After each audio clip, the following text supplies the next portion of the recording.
12월 29일 수요일 골로새서 3장 12절로 4장 1절까지 말씀. 그러므로 너희는 하느님이 택하사 거룩하고 사랑받는 자처럼 긍휼과 자비와 겸손과 온유와 오래 참음을 옷 입고 누가 누구에게 불만이 있거든 서로 용납하여 피차 용서하되 주께서 너희를 용서하신 것 같이 너희도 그리하고 이 모든 것 위에 사랑을 더하라. 이는 온전하게 매는 띠니라. 그리스도의 평강이 너희 마음을 주장하게 하라. 너희는 평강을 위하여 한 몸으로 부르심을 받았나니 너희는 또한 감사하는 자가 되라. 그리스도의 말씀이 너희 속에 풍성히 거하여 모든 지혜로 피차 가르치며 권면하고 시와 찬송과 신령한 노래를 부르며 감사하는 마음으로 하나님을 찬양하고 또 무엇을 하든지 말에나 일에나 다 주 예수의 이름으로 하고 그를 힘입어 하나님 아버지께 감사하라. 아내들아 남편에게 복종하라. 이는 주 안에서 마땅하니라. 남편들아 아내를 사랑하며 괴롭게 하지 말라. 자녀들아 모든 일에 부모에게 순종하라. 이는 주 안에서 기쁘게 하는 것이니라. 아비들아 너희 자녀를 노엽게 하지 말지니 낙심할까 함이라. 종들아 모든 일에 육신의 상전들에게 순종하되 사람을 기쁘게 하는 자와 같이 눈가림만 하지 말고 오직 주를 두려워하여 성실한 마음으로 하라. 무슨 일을 하든지 마음을 다하여 주께 하듯 하고 사람에게 하듯 하지 말라. 이는 기업의 상을 주께 받을 줄 아나니 너희는 주 그리스도를 섬기느니라. 불의를 행하는 자는 불의의 보응을 받으리니 주는 사람을 외모로 취하심이 없느니라. 상전들아 의와 공평을 종들에게 베풀지니 너희에게도 하늘의 상전이 계심을 알지어다. 아멘. 평강과 말씀이 다스리게 하라. 새 사람에게 합당한 삶의 방식을 소개합니다. 가정과 일터에서 그리스도의 말씀이 그들 안에 늘 거하게 하여 그리스도의 평화가 다스리게 해야 합니다. 우리에게 주시는 교훈은 무엇입니까? 성도는 하나님의 택하심과 사랑을 받은 거룩한 자들입니다. 그러니 성도가 입어야 할 것은 자비와 친절과 겸손과 온유와 오래 참음과 불평할 대상을 향한 용납입니다. 모두 그리스도의 성품이며 그분이 이 땅에서 보여주신 삶입니다. 이것들을 사랑의 띠로 묶을 때 온전한 하나의 성품으로 완성될 것입니다. 구원은 새 신분만 얻는 것에 그치지 않고 그리스도의 성품을 닮은 새로운 사람이 되는 데까지 나아가는 것입니다. 성도는 그리스도의 평화가 마음을 다스리게 해야 합니다.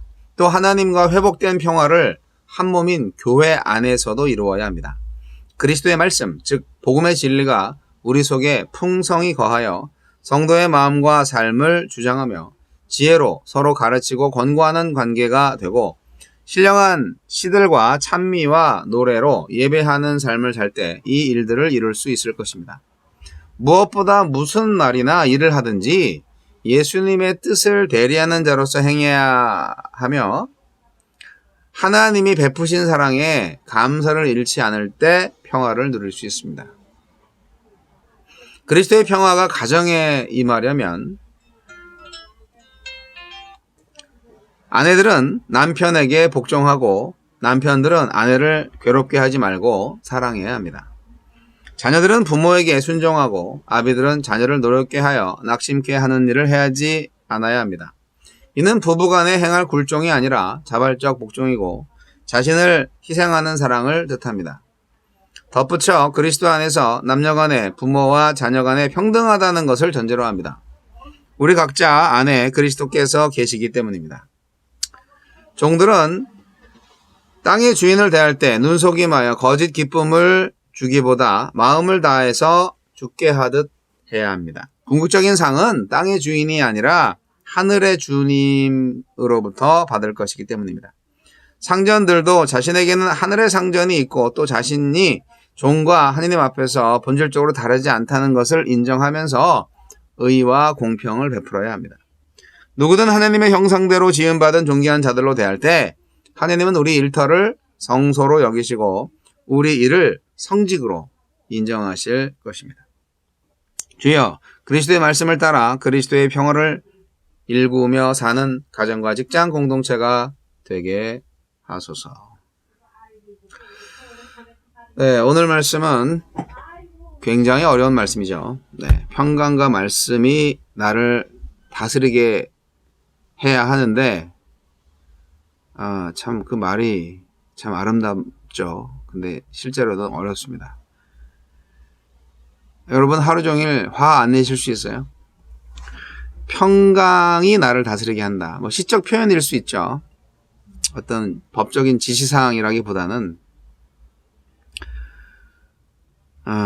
어떤 말씀이 나를 다스리게 할 건지, 네, 평강이라는 것이 앞에 있으니까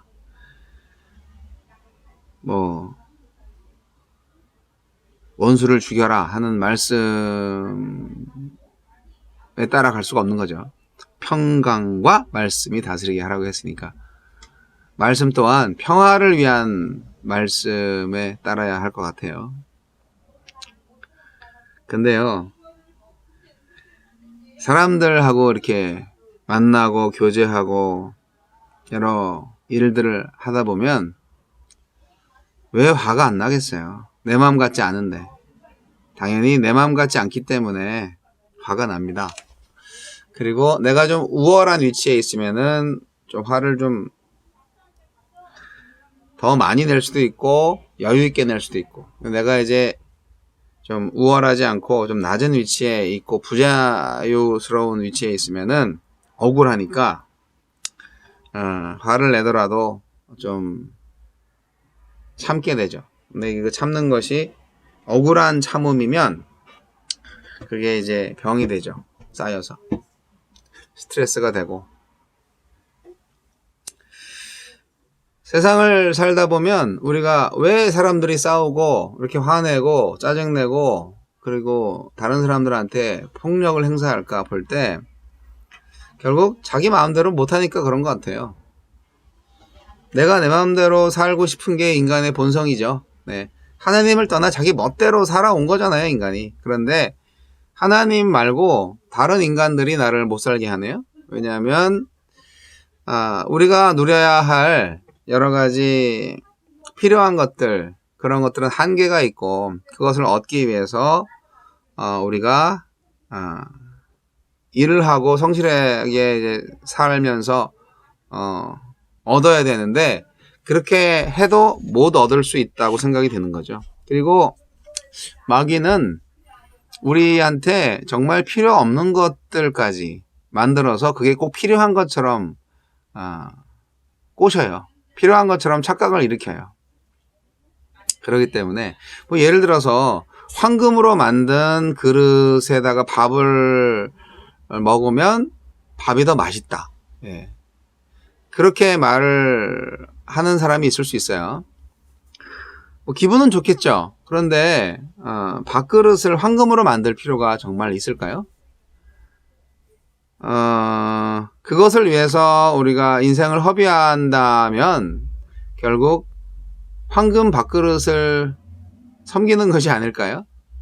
아니죠. 황금 밥그릇으로 인한 나의 만족감, 그리고 그것을 소유하고자 하는 나의 소유욕, 그리고 황금 밥그릇을 통한 나의 어떤 지위, 권력의 어떤 그 자랑, 그런 것들이 인정욕구 충족이죠.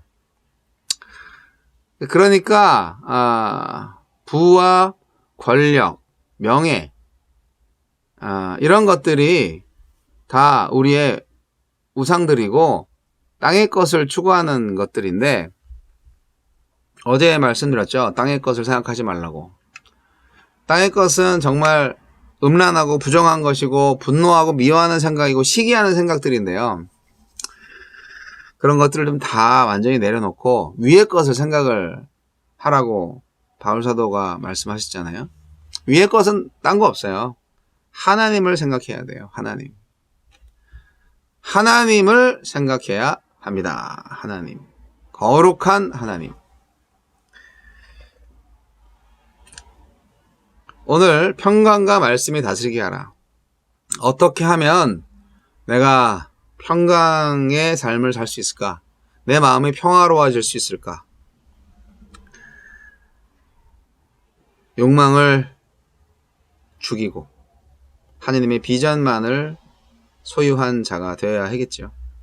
그리고 내가 주인됨을 버리고 하나님만이 주인됨을 인정하고 하나님의 말씀에 전적으로 순종함을 기쁨으로 사는 사람이 되어야 하겠죠.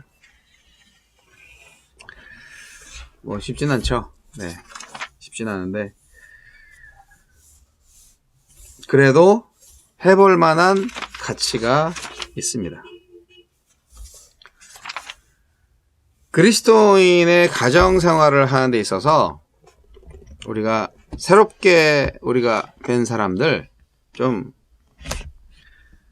믿기 전에보다 좀 더 변화된 가정 생활을 해야 될 필요가 있습니다. 하나님의 다스리심은 사랑의 율법으로 다스리시는 거고요. 또한 그리스도의 평강으로 다스리시는 겁니다. 근데 그런 것들을 좀 알기 위해선 약간의 지식이 필요해요. 말씀에 대한 지식이 필요합니다. 말씀이 우리 그리스도인들의 마음속에, 우리 성도님들의 마음속에 풍성하게 자리 잡고 있어야 그것을 생활의 지침으로 삼아서 이렇게 살 수 있어요. 생활의 지침으로 사는 삶이 결국 성령 충만한 삶의 길입니다. 말씀의 충만함과 성령 충만함이 어떤 면에서는 같은 의미와 같은 가치로 생각을 할 수가 있습니다. 왜냐하면 말씀이 전혀 없는 상태에서 성령이 충만하다? 그것은 성령이 아니라 귀신 충만이 될 수가 있어요. 그런데 말씀이 지식적으로만 있어요. 말씀이 워킹을 안 해요. 말씀대로 사는 게 전혀 없어요. 지식만 알아요. 그것은 어떻게 보면 말씀 지식 충만이지 말씀 충만은 아니에요. 왜냐하면 하느님의 말씀은 살아있는 말씀이잖아요. 하느님의 말씀은 사라질 때, 그 말씀대로 실천이 돼서 사라질 때 그 말씀이 되는 거예요. 우리는 새로운 성품을 유지하기 위해서 말씀의 지혜를 가지고 서로 가르치고 권면해야 합니다. 시와 찬미와 신령한 노래로 서로 위로하고 권면하면서 하느님의 놀라운 은총을 입은 사람들로서 늘 하느님을 찬미하는 삶을 살아야 합니다. 이것이 기본적인 천국 백성의 삶이죠. 우리는 무엇을 하든지 주 예수의 이름으로 해야 합니다. 주 예수의 이름으로 일을 하고, 주 예수의 이름으로 거래를 하고, 주 예수의 이름으로 노동을 하고, 주 예수의 이름으로 모든 것을 해야 됩니다. 다시 말하면 그리스도 중심적인 삶을 살아야 한다는 것이죠. 어떠한 말이나 행동을 하든지 간에 마치 예수 그리스도의 대리자처럼 해야 한다는 것입니다. 이것이 바울이 설파하는 새 성품을 소유한 자의 모습이에요. 새 성품 뭐냐고요? 자기 중심적인 인간성으로 탈피해서 그리스도 중심적인 인간성으로 변화되는 것을 의미합니다. 이게 안 되면 누구도 그리스도인이라고 말할 수 없어요. 목사든 성도든 뭐 장로님이든 집사님들이든 다 마찬가지입니다. 목표를 좀 높게 가지세요. 그래서 그러한 새로운 그리스도인으로서 이제 궁극적으로 그리스도인의 가정을 만들고 그리스도인들이 모인 교회를 세우는 것이죠. 이미 교회이지만 또 완성시켜야 할 공교회도 있을 수 있으니까 여러분 새롭게 된 자라면 이렇게 바뀌어야 됩니다. 우리 성품이 바뀌어야 됩니다. 네, 성품. 성령의 열매 보세요. 다 성품이잖아요. 사랑과 자비와 뭐 화평과 오래 참음, 양선, 충성, 온유, 절제 이런 성령의 9가지 열매들이 다 성품에 대한 열매예요. 사랑의 띠로 쫙 묶으라고 하잖아요. 네. 그렇기 때문에 여러분 그리스도인으로서 성숙한 인격이다 하는 것은 아무래도 성품이 좀 바뀐 자, 온유하고 겸손한 성품으로 바뀌는 것이 아닐까 그렇게 생각을 합니다. 어떤 목사님들 가운데서는 어떤 정치 편향적인 입장에서 막 열변을 토하시는 분들이 있어요. 근데 말씀을 하실 때 굉장히 거친 언사를 사용하셔서 그 공무원들이 굉장히 당황스러운 그런 일도 많이 있습니다. 뭐 잘못된 정보에 의해서 하시든 뭐 진짜 정보에 의해서 하시든 다 좋아요. 애국심이든 뭐 충성심이든 다 좋은데 그게 정말 맞다면 모르겠지만 혹시라도 틀린다면 우리는 거짓과 비진리를 선포하느라고 흥분하고 우리의 감정을 과소비하고 있고 잘못 쓰고 있는 것이죠. 그러니까 우리 목사님들은 어떤 특정한 정치 세력 쪽의 입장을 주장하기보다는 그저 하나님을 경외하는 자가 이 나라를 다스릴 수 있도록, 그리고 이 나라는 민주주의 공화국이잖아요. 그러니까 모든 국민들이 깨어서 공평과 정의를 추구하고 누릴 수 있는 나라가 될 수 있도록 기도해 주시면 좋을 것 같습니다. 저도 그러려고 합니다. 저도 웬만하면 이제 페이스북에 특정 정치인의 소식을 올리거나 또는 그러한 입장의 글을 링크하지 않으려고 해요. 어쨌든 이 나라의 민족은 하나님이 다스리실 거고요. 하나님을 경외하는 자는 하늘로부터 인정을 받고 또 상급도 받고 그럴 거니까요. 사랑하는 성도 여러분, 오늘 골로새서 말씀 여러 가지 교훈들이 있습니다.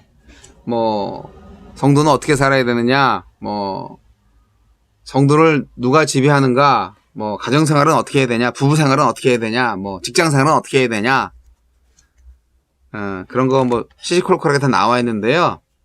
여러분, 가장 핵심적인 거는 내가 이 삶을, 이 일을 주 예수의 이름으로 하느냐, 그것만 점검이 된다면, 그것만 확인이 된다면 우리가 허투루 살 위험은 없을 것 같습니다. 성도는 하나님의 사랑을 받고 택하심을 받아서 세상으로부터 구별된 거룩한 제사장들입니다. 세상과 다르게 사시고요. 그리스도처럼 살아야 합니다. 우리는 그리스도인이니까요.